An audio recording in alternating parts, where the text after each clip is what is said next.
إن تجتنبوا كبائر ما تنهون عنه نكفر عنكم سيئاتكم وندخلكم مدخلا كريما۔ اگر تم کبیرہ گناہوں سے بچتے رہو جن سے تمہیں منع کیا گیا ہے، اگر تم کبیرہ گناہوں سے بچتے رہو جن گناہوں سے منع کیا گیا ہے، تو ہم تمہارے صغیرہ گناہوں کو معاف کر دیں گے اور تمہیں عزت کی جگہ پر داخل کر دیں گے۔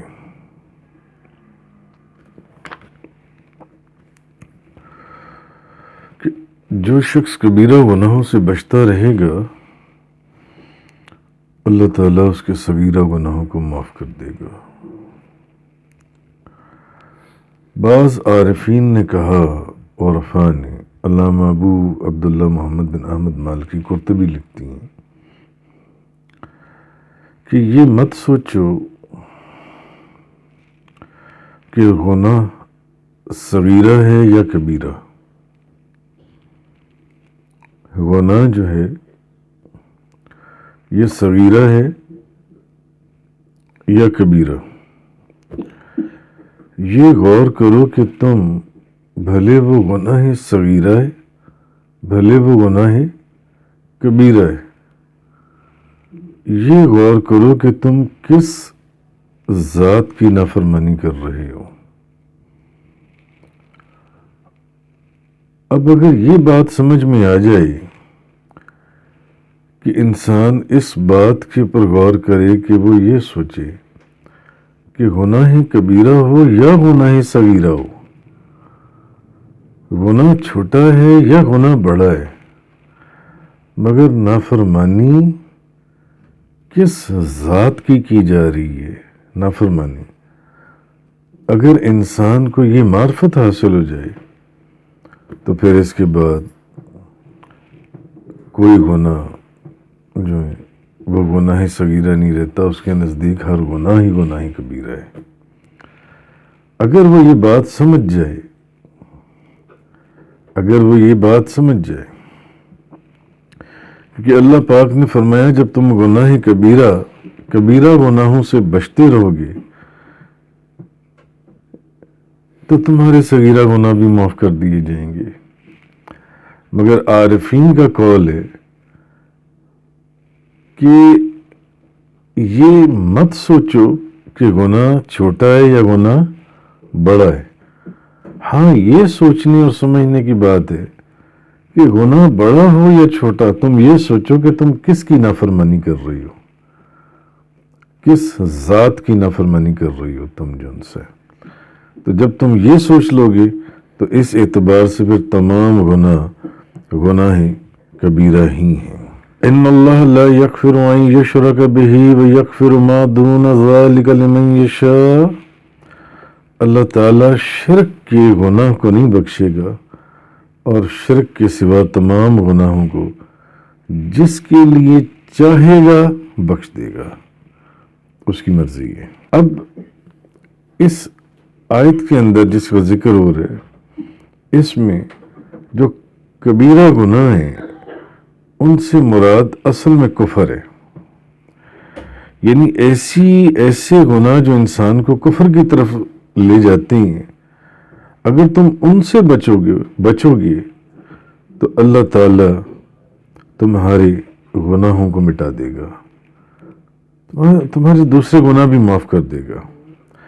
حضرت ابو امامہ سے روایت ہے کہ نبی کریم صلی اللہ علیہ وسلم نے فرمایا، جس شخص نے قسم کھا کر کسی مسلمان شخص کا حق مارا، کسی بھی چیز پر اس نے جھوٹی قسم کھائی، کسی کا اس نے حق مار لیا اور قسم اس نے اٹھا لی، میں قسم کھاتا ہوں کہ یہ بات ایسی نہیں ہے تو بات ایسی تھی، اللہ تعالیٰ اس شخص کے اوپر دوزخ کو واجب کر دے گا۔ اللہ اس شخص کے اوپر دوزخ کو واجب کر دے گا اور اس پر جنت کو حرام کر دے گا۔ جو شخص قسم کھا کر کسی مسلمان شخص کا حق مارے، یعنی جھوٹی قسم کی وعید کتنی سخت آئی ہے کہ اللہ تعالیٰ اس شخص کے اوپر دوزخ کو واجب کر دے گا اور جنت کو حرام کر دے گا جو جھوٹی قسم کھا کر کسی کا حق مارے گا۔ ایک شخص نے کہا، ایک شخص کہنے لگا یا رسول اللہ، ہر چند کہ وہ بہت چھوٹی سی چیز ہی کیوں نہ ہو، کوئی چھوٹی سی چیز کے لیے وہ شخص ایسے کر لے، کوئی جھوٹی قسم اٹھا لے، تو نبی پاک صلی اللہ علیہ وسلم نے فرمایا ہر چند، بھلے وہ پیلو کے درخت کی ایک شاخ ہی کیوں نہ ہو، یعنی اس اتنی چیز کے اوپر بھی اتنی سخت وعید ہے جیسے کسی بڑے گناہ اور معصیت کے اوپر تنبیہ کی گئی ہے۔ تو جب انسان صرف اس چیز کو سوچ لے یا سمجھ لے کہ گناہ چھوٹا ہے یا گناہ بڑا ہے، میں نافرمانی کس ذات کی کر رہا ہوں، تو پھر اس کے لیے چھوٹے سے چھوٹا گناہ بھی گناہ کبیرہ بن جائے گا۔ وہ چھوٹے گناہ سے بھی ایسے بچے گا جیسے گناہ کبیرہ سے بچا جاتا ہے۔ تو قرآن مجید کی آیات، احادیث مبارکہ سے یہ واضح ہوتا ہے کہ گناہ کے اوپر اصرار کرنا، یعنی گناہ کے بعد توبہ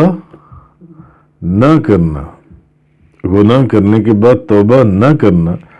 ایک شخص ایک گناہ بلکہ بھلے وہ بہت ہی کوئی صغیرہ سا گناہ ہے، کوئی چھوٹا سا گناہ ہے، مگر اس گناہ کے اوپر وہ توبہ نہیں کرتا تو وہ گناہ بھی، وہ چھوٹا سا گناہ بھی گناہ کبیرہ میں تبدیل ہو جائے گا، گناہ کبیرہ بن جائے گا بجن سے، خواہ وہ گناہ کسی درجے کا ہو۔ اور اس کی وجہ یہ ہے کہ گناہ کرنے کے بعد توبہ نہ کرنا اس بات کی دلیل ہے کہ وہ شخص اس گناہ کو معمولی اور بے وقت سمجھتا ہے، وہ سمجھتا ہے چھوٹا سا گناہ ہے، کوئی وقت نہیں ہے اس کی، کوئی حیثیت نہیں ہے اس کی، اور وہ اس کو کرنے کے بعد توبہ نہیں کرتا، تو اس کا وہ گناہ جو ہے وہ گناہ کبیرہ میں تبدیل ہو جائے گا، کیونکہ یہ عمل اس بات کو ظاہر کرتا ہے کہ وہ اللہ اور اس کے رسول کے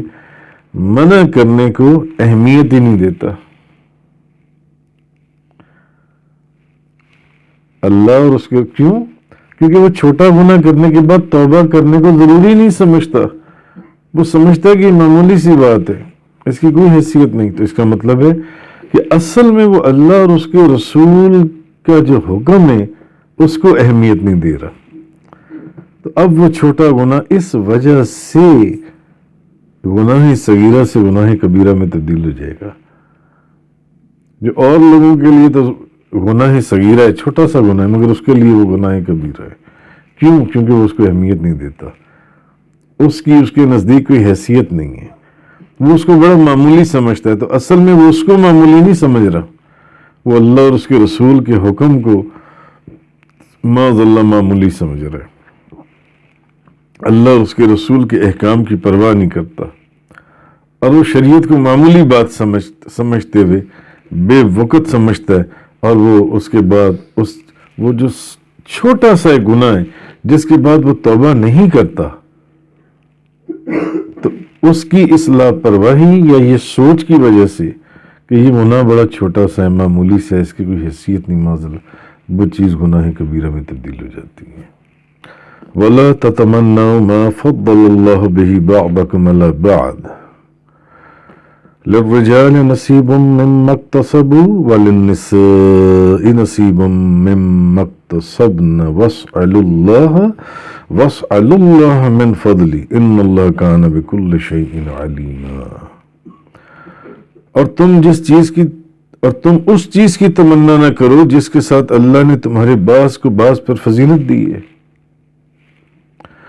مردوں کے لیے ان کی کمائی سے حصہ ہے اور عورتوں کے لیے ان کی کمائی سے حصہ ہے، اور اللہ سے اس کے فضل کا سوال کرو، اللہ سے اس کے فضل کا سوال کرو، عدل کا نہیں، فضل کا سوال کرو اللہ سے، اور بے شک اللہ ہر چیز کو خوب جاننے والا ہے۔ اچھا، اب پچھلی آیات کے اندر جو ہم پیچھے پڑھ آئے، اللہ تعالیٰ نے مسلمانوں کو لوگوں کا مال ناجائز طریقے سے کھانے سے منع فرمایا تھا۔ کل کے بیان میں اگر آپ کو یاد ہو کہ سود کی رقم، بے ایمانی کی رقم، رشوت کی رقم، یا کسی اور طریقے سے غصب کی ہوئی رقم، یا کسی اور طریقے سے کسی کا حق مار کر، اب دوسروں کی ناجائز چیزوں کو حرام طریقے سے یا ناجائز طریقے سے کھانے سے منع فرمایا گیا تھا۔ اب آگے یہ فرمایا گیا ہے کہ وہ تو اس کھانے سے منع فرمایا گیا تھا، اب یہ فرمایا گیا ہے کہ لوگوں کے وہ جو تم مال کھاتے ہو نا ناجائز طریقے سے یا حرام طریقے سے یا غلط طریقے سے، وہ تو ایک طرف، ان مالوں کی طمع اور خواہش سے بھی منع فرمایا گیا کہ اپنے دل میں اس مال کی طمع اور خواہش بھی نہ رکھو کہ یہ مال اس کے پاس کیوں ہے، میرے پاس کیوں نہیں ہے، وہ بڑا صحت مند ہے، میں بڑا بیمار ہوں، میں صحت مند کیوں نہیں ہوں، اس کے پاس بڑا گھر ہے، میرے پاس چھوٹا گھر ہے، اس کے پاس اپنا گھر ہے، میرے پاس کرائے کا گھر ہے، اس کو خدا نے اچھی اولاد دی، بیٹے دیے، بیٹیاں دیں، میرے پاس صرف بیٹیاں کیوں ہیں۔ اب اللہ نے ایسی چیزوں کے طمع یا حسد سے بھی منع فرما دیا کہ وہ تو وہ تو پھر بڑے گناہوں میں آ جائے گا کہ تم کسی کے مال کو غصب کر کے، رشوت کر کے، حرام طریقے سے، کسی بھی طریقے سے، ناجائز طریقے سے تم کھا جاؤ، نہ بلکہ ان کے پاس جو مال ہے ان کا طمع بھی نہ کرو، اپنے دل میں اس حسد کو پیدا ہی نہ ہونے دو۔ اور ایک معنی یہ بھی ہے کہ اب رشوت کے اندر فزیکلی آپ انوالو ہو جاتی ہیں، غصب کرنے میں کسی کا مال آپ فزیکلی انوالو ہو جاتی ہیں، یا کوئی اور اس طرح کے جو طریقے، سود لینے دینے میں آپ فزیکلی انوالو ہو جاتی ہیں، کچھ لے رہی ہیں کچھ دے رہی ہیں، مگر یہاں آپ کی جو اندر کی کیفیت ہے اس کو بھی منع کر دیا گیا کہ نہیں، کہ طمع اور حسد سے بھی بچنا ہے، کہ نہیں اس مال کو حاصل کرنا تو دور کی بات، طمع اور حسد بھی نہیں کرنا کہ یہ مال ان کے پاس ہے کیوں، بس ٹھیک ہے، ان کو خدا نے دیا، ان کو خدا نے دیا جو مال ہے۔ تو اللہ تعالیٰ نے بعض مسلمانوں کو جو مال، عزت، مرتبے کے اعتبار سے فضیلت دی ہے، اور جو بھی ایسی نعمتیں فرمائی ہیں جس میں رغبت کی جا سکے، اس کے حصول کی دوسرے تمنا نہ کریں، نہ اس پر حسد کریں۔ تمہیں کیا ضرورت، بھائی ان کو خدا نے دیے، اس کے پاس کیوں ہے، میرے پاس کیوں نہیں ہے، اس کو کسی طرح جیسے مرضی حاصل کرو، نہ، اللہ تعالیٰ مالک ہے، علیم ہے، حکیم ہے، وہ جس کو چاہتا ہے، جو چاہتا ہے، جیسے چاہتا ہے نعمتیں عطا فرماتا ہے۔ اس لیے کوئی شخص یہ نہ کہے کہ کاش میرے پاس فلاں مال ہوتا یا فلاں نعمت ہوتی، اس کے پاس خوبصورت اولاد ہے،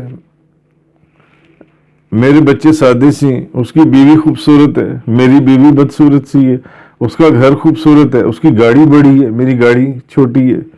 یا میرے پاس موٹر سائیکل ہے، نہیں، اس چیز سے منع فرمایا گیا۔ مجاہد بیان کرتے ہیں، حضرت ام سلمہ رضی اللہ تعالیٰ عنہا نے عرض کیا، یا رسول اللہ، مرد جہاد کرتے ہیں اور ہم جہاد نہیں کرتے، ہمارے لیے آدھی میراث ہے، ہمیں آدھا حصہ۔ تب یہ آیت نازل ہوئی کہ جو مردوں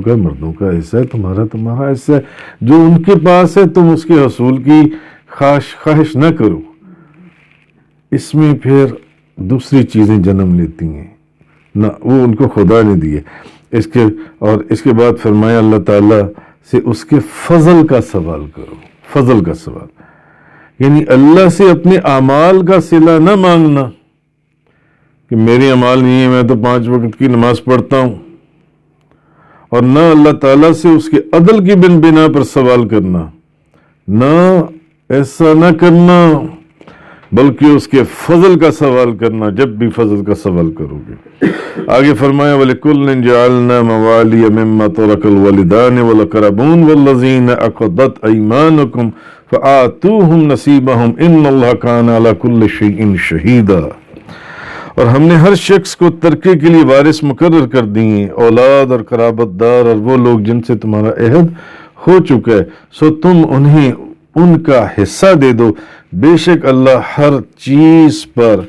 گواہ ہے، بے شک اللہ ہر چیز پر گواہ ہے۔ اب آپ دیکھیے،